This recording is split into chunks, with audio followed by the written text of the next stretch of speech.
বাংলাদেশের ক্রিকেট ইতিহাসে সবচেয়ে দামি কোচকে শুনলে অবাক হবেন নিশ্চয়ই। তিনি আর কেউ নন, বর্তমান হেড কোচ ফিল সিমন্স। নতুন চুক্তিতে সিমন্স টাইগারদের হেড কোচ থাকবেন ২৮ মাস। এজন্য বেতন পাবেন $৮,৬০,০০০ মার্কিন ডলার বা $১০,৪৫,৫০,২০০ টাকা। অনেকের ধারণা ছিল সাবেক কোচ চন্ডিকা হাথুরুসিংহে বাংলাদেশের সবচেয়ে দামি কোচ, তবে এবার সবাইকে ছাড়িয়ে গেলেন ক্যারিবীয় লিজেন্ড সিমন্স। ২০২৪ সালের অক্টোবরে চন্ডিকা হাথুরুসিংহের বিদায়ের পর সিমন্সকে নিয়োগ দেয় বাংলাদেশ ক্রিকেট বোর্ড।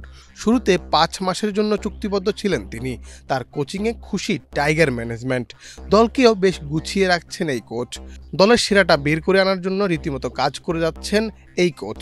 গত ৩০ জুন বিসিবির পরিচালনা পর্ষদ সিমন্সের সঙ্গে নতুন চুক্তি করেছে ২০২৫ সালের ১ এপ্রিল থেকে ২০২৭ সালের ৩০ নভেম্বর পর্যন্ত। নতুন মেয়াদে সিমন্স ৩ ধারায় বেতন পাবেন। প্রথম বছরে তার মাসিক বেতন $২৬,০০০ বা বাংলাদেশি টাকায় ৩১,৬০,৮২০ টাকা।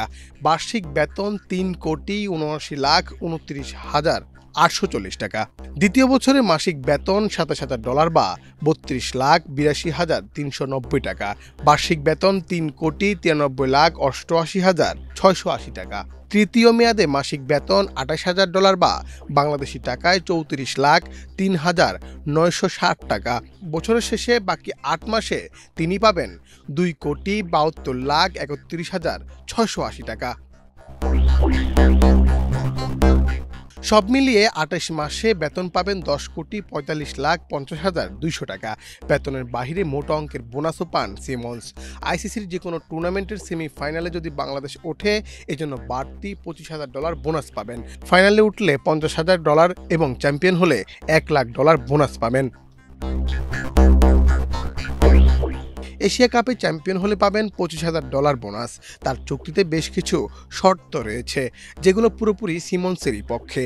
চাইলেই তাকে বাদ দেওয়া যাবে না, এজন্য ৬ মাস আগে তাকে নোটিশ দিতে হবে।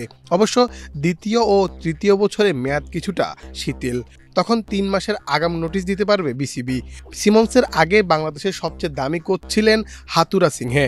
তিনি বেতন পেতেন মাসিক $২৫,৮০০। রিচার্ড পাইবাস পেতেন মাসিক $২২,০০০।